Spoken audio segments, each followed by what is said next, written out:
But Ajay, you're a businessman, who work here. Political stability, is the highest priority for people who are in business.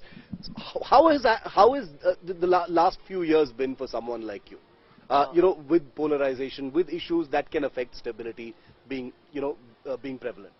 I feel polarization is more of manufactured, by media and certain vested elements. As you know, the coastal Karnataka is a very peaceful state. It is very conducive for business.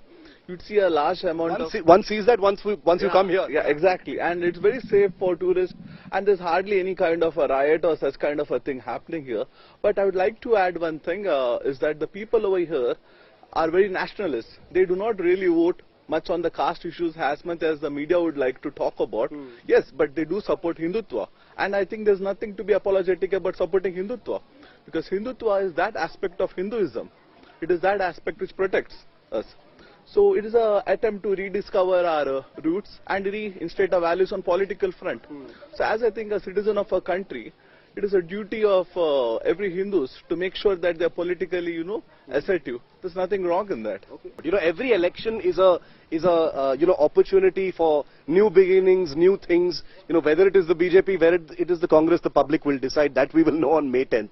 But as a businessman, as a private individual, with skin in the game, as it were, in terms of stability, what would be your wish list? I mean, I can understand you feeling frustrated when you see the media headlines about polarization. The only time you see Mangaluru and Udupi and Karnataka in the headlines, perhaps in the so-called national media, is when it is about hijab or halal or azan, etc. What would be your wish list as far as this election is concerned? I would like to say that if a new government would be formed, we should have a more business-friendly policies, increase the ease of business, have more infrastructural push, give us the best possible infrastructure. For example, like Udupi Mangalore has a great potential for tourism. When I look at Udupi, I see a lot of similarities between a city in Italy called Florence. So you will have educational hub. Here we have so many big jewelers. For example, if you look at Udupi Mangalore, the amount of jewelry that the people purchase here is astonishing. And in Florence, when I went there, I saw there's a narrow street called a Jeweler Street. There's hardly they're selling real gold, or it's a very small street.